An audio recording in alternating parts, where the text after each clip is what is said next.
The blood on Katherine Wallace's lip tasted like defeat as she stared at her reflection in the tarnished mirror. Tombstone, Arizona Territory, 1883, was no place for a woman with opinions, especially not one who dared voice them in the newspaper. She dabbed at the split in her lip, wincing as she recalled Vernon Miller's warning. "Next time, I won't stop at shutting that pretty mouth." Katherine had arrived in Tombstone 6 months prior, carrying nothing but a small trunk of belongings and dreams of becoming a journalist. With her auburn hair pulled tight in a bun and determination in her green eyes, she'd marched straight to the Tombstone epitaph and demanded a meeting with the editor. Initially amused, he'd given her a chance to prove herself reporting on the ladies' social events and church functions. But Katherine had bigger aspirations. She began investigating the silver mining operations, uncovering evidence that Vernon Miller, one of the wealthiest mine owners in the territory, was knowingly endangering his workers. 3 men had died in the past month alone.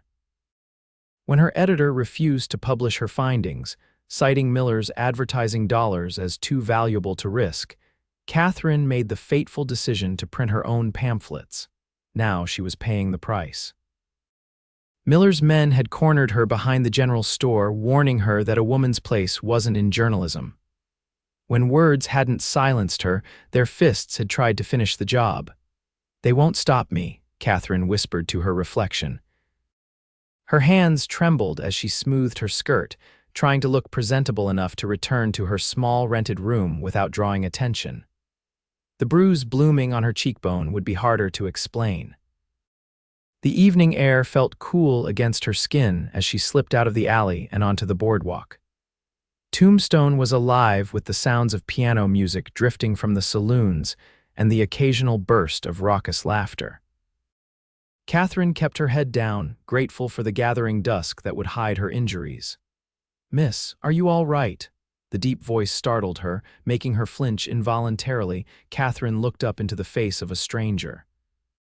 He wasn't particularly tall, but his broad shoulders and the quiet confidence in his stance commanded attention. Dust covered his clothing, suggesting he'd recently arrived in town. His eyes, a startling blue against his sun-weathered skin, narrowed with concern as they took in her appearance. "I'm perfectly fine, thank you," she replied stiffly, attempting to move past him. His hand hovered near her elbow without touching her. "Begging your pardon, but you don't look fine." There was something in his voice, not pity, but a genuine concern that made her pause. "It's nothing that won't heal," Katherine said, attempting a smile that pulled painfully at her split lip. The stranger's expression hardened. "Who did this to you?" "I don't see how that's any of your business, Mr. Dawson, Quentin Dawson." He tipped his hat slightly. "And you're right, it isn't my business." Yet, Katherine found herself unexpectedly drawn to his calm demeanor. In a town where most men either leered at her or dismissed her entirely, his respectful attention was refreshing. Still, she'd learned the hard way not to trust easily. "Katherine Wallace," she offered finally, "and truly I appreciate your concern, but I can manage my own affairs." "Never suggested otherwise, Miss Wallace." A small smile played at the corner of his mouth, but even the strongest folks sometimes need an ally. The word ally struck her. Katherine had precious few of those in Tombstone. Her investigations had earned her the enmity of the powerful and the wariness of everyone else. "What brings you to Tombstone, Mr. Dawson?" she asked, changing the subject. "Cattle." "Bringing a herd up from Texas to the new ranch I purchased outside town, the Circle D." He gestured vaguely toward the outskirts. "And you don't strike me as someone born and raised here." "I'm a journalist," she said proudly, despite everything, or trying to be. His eyebrows rose slightly. "That explains a few things." "What things?" "Why someone would want to silence you." His gaze traveled to her bruised cheek. "Words can be powerful weapons." Something about his understanding made Katherine's carefully constructed walls begin to crumble. Before she could respond, a shout from down the street caught her attention. Vernon Miller and 2 of his associates were emerging from the saloon, their laughter cutting through the evening air like a knife. Katherine instinctively stepped back into the shadows of a storefront. Quentin noticed her reaction and casually moved to place himself between her and the approaching men. "Friends of yours?" he asked quietly. "The opposite," she whispered. Miller spotted her despite Quentin's protective stance. His face darkened as he approached, liquor making him bold. "Well, if it isn't the lady writer," he sneered. "Thought we had an understanding about those lies you've been spreading." Katherine lifted her chin despite her fear. "They aren't lies, Mr. Miller. 3 families are burying their men because of your negligence." Miller's face reddened with anger. "You've been warned, woman. Next time what?" Quentin's voice was soft but carried a dangerous edge. Miller seemed to notice him for the first time. "This doesn't concern you, stranger. I'm making it my concern." Quentin's stance shifted subtly. Nothing overtly threatening, but Katherine recognized the readiness in his posture. "I don't take kindly to men who beat women." Miller's eyes narrowed. "You're new in town. You don't understand how things work here." "I understand right from wrong well enough." Quentin's hand rested casually near his holster. "Seems to me a man willing to put bruises on a lady might be hiding something worth investigating." The tension in the air was palpable. Miller's companions shifted uncomfortably, clearly not eager for a confrontation with this unknown quantity. After a tense moment, Miller spat on the ground near Quentin's boots. "You're making a mistake," he warned. "This town runs on silver, and I control the silver. You'd best remember that." Quentin didn't respond, simply holding Miller's gaze until the mine owner muttered something to his companions and continued down the boardwalk. When they were safely out of earshot, Katherine released the breath she'd been holding. "You shouldn't have done that." "Probably not," Quentin agreed with a slight smile, "but I've never been particularly good at minding my own business. He's a powerful man in this town." "So I gathered." Quentin turned to face her fully. "Miss Wallace, may I escort you home?" "It seems the evening air isn't particularly agreeable." Katherine hesitated only briefly before nodding. As they walked through the darkening streets, she found herself studying her unexpected protector. His clothes were trail-worn but of good quality, and the pistol on his hip looked well-maintained but not flashy. Everything about him spoke of competence rather than bravado. "Your story about the mines," he said after they'd walked in silence for a while. "Is it true?" "Every word," Katherine replied firmly. "Miller's cutting corners on safety to increase profits. The support beams in the new shaft are inadequate, the air circulation is poor, and he's ignoring basic precautions against cave-ins and gas pockets." Quentin nodded thoughtfully. "And no one's willing to print your findings. The epitaph won't risk losing Miller's advertising money. I've been printing pamphlets myself, but—" She gestured to her face. They reached the boarding house where Katherine rented a small room. On the porch, she turned to face him. "Thank you for walking me home, Mr. Dawson." "Quentin," he corrected gently. "Quentin."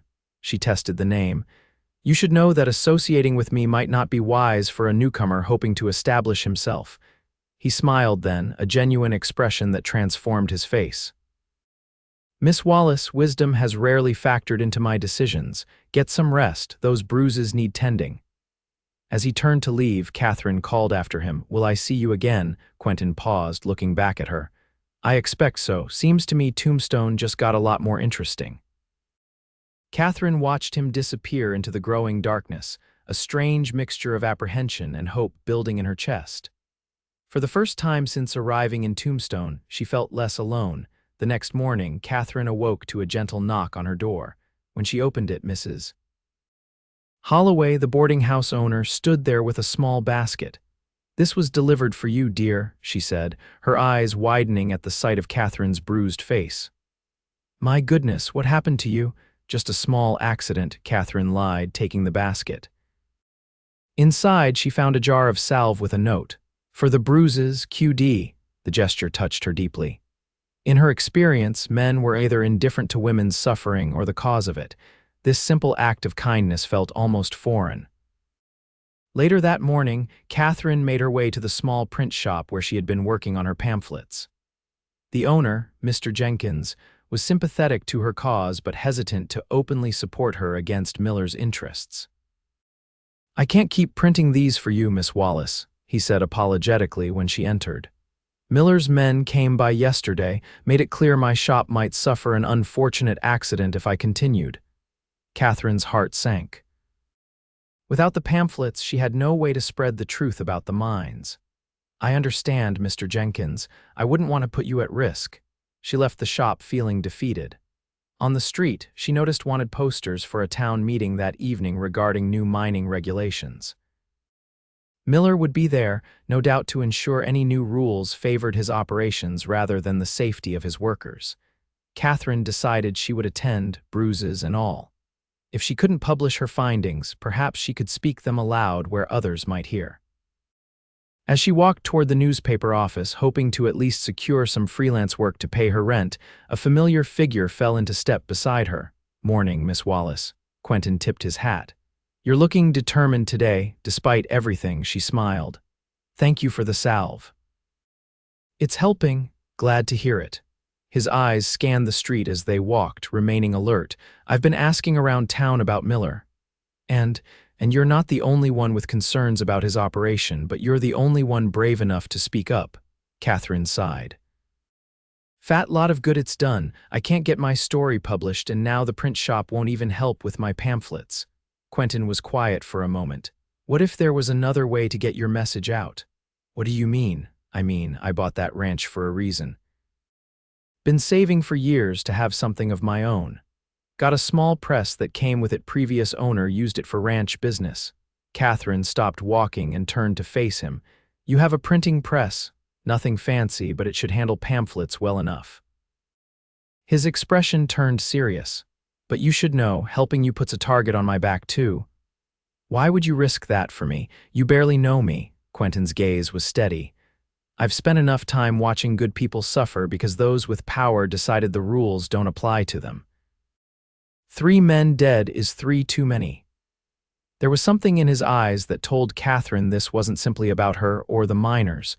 There was a personal history behind his words, a pain she recognized. "There's a town meeting tonight about mining regulations," she said.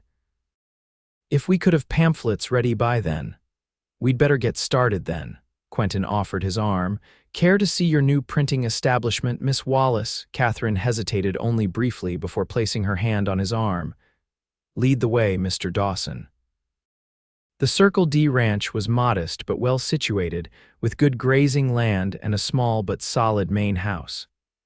The printing press sat in a corner of what had once been an office, dusty but seemingly functional. "It's not much," Quentin apologized, "but with some cleaning, it's perfect," Katherine interrupted, already examining the machine. Her fingers traced the metal components with something close to reverence. "This model is actually easier to operate than the one at the print shop." They spent the day cleaning the press, setting type, and preparing the pamphlets. Katherine was impressed by Quentin's willingness to learn the process, his strong hands quickly becoming adept at arranging the small metal letters. As they worked, Katherine found herself telling him about her journey to Tombstone, about her dreams of becoming a serious journalist in a world that seemed determined to keep women in their proper place.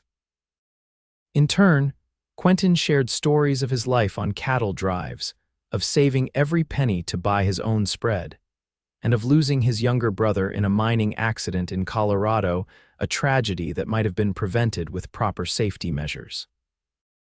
"That's why this matters to me," he explained as they printed the first pamphlet. No one held that mine owner accountable. He paid a small fine and continued operating the same way. Katherine felt a deepening connection with this man who understood her passion for justice. By late afternoon, they had produced a stack of pamphlets detailing Miller's safety violations and the resulting deaths. "We should head to town soon if we want to distribute these before the meeting," Katherine said, gathering the papers. Quentin nodded, then hesitated. "Katherine, Miller won't take this lying down. After tonight, things might get worse before they get better." She appreciated that he didn't try to dissuade her. "I know, but I can't stay silent." "Then neither will I." He reached out, briefly touching her hand. "Just promise me you'll be careful." The simple touch sent an unexpected warmth through her. "I will if you will." The town hall was already crowded when they arrived. Katherine noticed Miller standing near the front with several other business owners, looking confident and at ease. He hadn't seen her yet. She and Quentin split up to distribute the pamphlets, moving quietly through the crowd. Katherine kept her head down, passing papers to miners and their families, shopkeepers, and anyone else who would take them. A murmur began to spread through the room as people read the detailed accounts of the safety violations. Miller, noticing the disturbance, scanned the crowd until his eyes locked on Katherine. His face contorted with rage. The meeting was called to order, and the town council began discussing proposed regulations. When Miller stood to speak against burdensome restrictions that would cripple the industry, a miner from the back interrupted. "Is it true what it says here about the support beams?" He called out, holding up Katherine's pamphlet, that they're half the thickness they should be. Miller faltered. "That's a malicious lie spread by someone with no understanding of mining operations." "My husband died in that collapse last month," a woman's voice rang out. "The company said it was his own carelessness, but these papers say different." The meeting descended into chaos as more voices joined in, demanding answers. Miller pointed directly at Katherine. "This woman has been spreading lies about my operation for months. She's trying to destroy this town's economy with her ignorance." The mayor tried to restore order. "Perhaps Miss Wallace would like to explain the source of her information." All eyes turned to Katherine. She felt a moment of panic, then steadied herself and walked to the front of the room. The bruises on her face were visible to everyone now, and she made no attempt to hide them. "My information comes from interviews with miners, their families, and from documents showing the proper safety standards that Mr. Miller has consistently ignored," she said clearly. "3 men have died because profit was valued over their lives. How many more must we lose before something is done?" Miller's face had turned an alarming shade of red. "You have no right, she has every right." Quentin's voice cut through the room as he moved to stand beside Katherine. "And so do the people who trust their lives to your mine every day." Miller turned to the mayor. "Are you going to let these outsiders disrupt our town? This woman is nothing but trouble, and this man, we know nothing about him." "I know he didn't try to silence me with bruises when words failed," Katherine said loudly. A hush fell over the room as all eyes moved from her bruised face to Miller. The implication was unmistakable. "You can't prove anything," Miller snarled. "I was there," said a voice from the crowd. A young man stepped forward, one of Jenkins' print shop assistants. "I saw Miller's men corner Miss Wallace behind the store. They said they were teaching her to keep quiet." More voices joined in, people who had witnessed Miller's intimidation tactics but had been too afraid to speak up alone. The tide was turning. The mayor, looking uncomfortable, called for order. "These are serious accusations that warrant investigation. I propose we postpone any decision on regulations until a full inquiry can be conducted." Miller stormed toward the exit, pausing only to hiss at Katherine, "This isn't over," before pushing his way out the door. As the meeting dispersed, Katherine found herself surrounded by miners and their families, thanking her for speaking out. The weight of isolation she'd carried for months began to lift. Quentin stood quietly nearby, watching with a small smile. When the crowd finally thinned, he approached her. "You were magnificent," he said simply. Katherine felt herself blush. "We were magnificent. I couldn't have done this without you." "What happens now?" he asked as they walked outside into the cool evening air. "Now we keep pushing for that investigation, and I keep writing." She looked up at him. "If your offer of press access still stands." "It does." Quentin hesitated, then added, "Katherine, I'd like to call on you properly, if you'd allow it." The request surprised her, though perhaps it shouldn't have. There had been something growing between them all day, a connection that went beyond their shared cause. "I'd like that," she replied softly. Their moment was interrupted by the sound of approaching horses. Vernon Miller and 4 of his men rode toward them, stopping a few yards away. "I warned you," Miller called, dismounting. "No one crosses me in this town." Quentin stepped slightly in front of Katherine, his hand near his gun. "You're making a mistake, Miller. The mistake was letting a woman and a stranger think they could ruin what I've built." Miller's hand went to his own weapon. "I gave you a chance to walk away." Katherine's heart pounded as she realized Miller meant to end this permanently. The street had cleared, most townspeople having retreated to the safety of nearby buildings. No help would come. Vernon. The sharp voice came from behind them. Sheriff Hayes approached, his deputy flanking him. "What's going on here?" Miller's face betrayed his frustration at the interruption. "Just having a conversation, Sheriff. Looks more like trouble brewing to me." Hayes glanced at Catherine's bruised face, then back to Miller.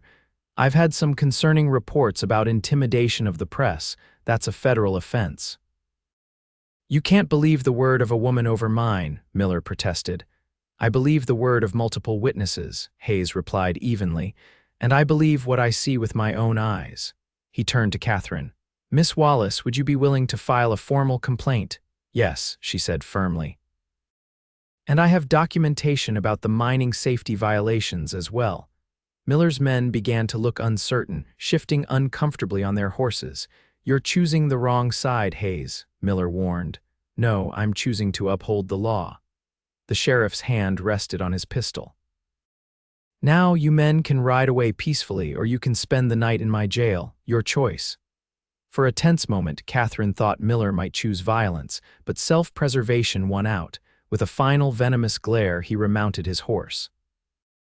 "This town will regret turning against me," he spat before riding away, his men following. Sheriff Hayes turned to Katherine and Quentin. "I've been hearing things about Miller's operation for months, but no one would speak on record. Your pamphlets changed that." He nodded respectfully. "I'll need formal statements from both of you tomorrow." After the sheriff left, Katherine leaned against Quentin, suddenly exhausted. "It's not over, is it?" "No," he admitted, placing a protective arm around her shoulders. "Miller won't give up easily, but he's not fighting just you anymore." Under the stars of the Arizona night, Katherine felt something she hadn't experienced in a long time. Hope. Not just for justice for the miners, but for herself, for the possibility of a life where her voice mattered and where she wasn't alone in her fight. Over the following weeks, Katherine's investigation into Miller's mines gained official backing. The territorial governor, alerted by the growing scandal, sent inspectors who confirmed her findings. Miller was forced to implement proper safety measures and pay compensation to the families of the deceased miners. The Tombstone epitaph, "Seeing which way the wind was blowing," offered Katherine a position as a regular contributor not just for social events, but for serious reporting. Her first official article detailed the mine's safety improvements and the ongoing investigation into Miller's operations. Throughout it all, Quentin remained steadfastly by her side. His quiet strength became her anchor as she navigated the challenges of being a female journalist in a man's world. Their evening rides to the Circle D became the highlight of her days, a chance to shed the armor she wore in town and simply be herself. On a warm evening 6 months after their first meeting, Quentin took her to a ridge overlooking his ranch. The setting sun painted the desert in hues of gold and crimson, a breathtaking canvas stretched before them. "I've been thinking," he said as they sat side by side on a boulder. "A dangerous pastime," Katherine teased, enjoying the way his eyes crinkled when he smiled. "Maybe so." He took her hand in his. "Katherine, when I came to Tombstone, I was looking for a place to put down roots after years of wandering. I thought the ranch would be enough. And now," she prompted when he paused, "now I know it's not just about having a place, it's about having a purpose. And someone to share it with." His blue eyes held hers. "I love you, Katherine, your courage, your determination, your heart, everything about you." Katherine's breath caught. She had known her feelings for him were deepening, but hearing him speak the words aloud made them real in a way she hadn't been prepared for. "I love you too," she whispered, the truth of it washing over her like a cleansing rain. "When they tried to silence me, you didn't just protect me, you gave me a way to make my voice stronger." Quentin's smile was tender as he reached out to touch her cheek, now healed of all bruises. "Your voice has always been yours, Katherine. I just refuse to let anyone take it from you." "Is that what you meant when you confronted Miller, when you said my voice belonged to you now?" He shook his head. "I meant that anyone who wanted to silence you would have to go through me first. Your words, your thoughts, they've always been yours alone. I just wanted to be the man who stood beside you while you used them." Katherine felt tears welling in her eyes. In a world that had tried repeatedly to diminish her, here was a man who saw her strength as something to cherish rather than control. "I want you beside me always," she said softly. Quentin reached into his pocket and withdrew a simple silver ring. "Then marry me, be my partner in everything the ranch, you're writing, whatever adventures come our way." Katherine didn't hesitate. "Yes." As he slipped the ring onto her finger, Katherine thought about the journey that had brought them together. The bruises that had once marked her skin had faded, but they had left something stronger in their wake, a determination that no one would silence her again, and the love of a man who valued her voice as much as she did. 1 year later, the Circle D Ranch housed not only cattle, but also the offices of the Frontier Truth, a small but influential newspaper that Katherine and Quentin had founded together. Their articles on workers' rights, women's suffrage, and the rights of indigenous peoples circulated throughout the territory, giving voice to those who had been silenced for too long. Miller had eventually been forced to sell his mines after investigations revealed not just safety violations, but tax fraud. The new owners operated with stricter safety standards, and no more miners had lost their lives. On the porch of their ranch house, Katherine sat beside her husband, her head resting on his shoulder as they watched the sunset. Her free hand rested on her slightly rounded belly, where their first child was growing. "What do you think about expanding the paper's distribution to Tucson?" she asked.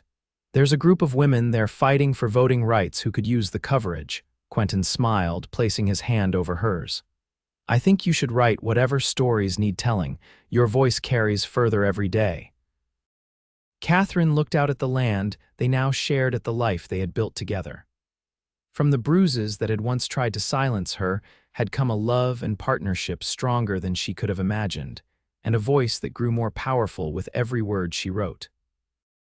In the fading light of the Arizona evening, surrounded by the legacy they were building together, Katherine knew that while the West might be wild, it was also a place where new beginnings were possible, where a woman with a voice and a cowboy with a printing press could change their corner of the world, one word at a time.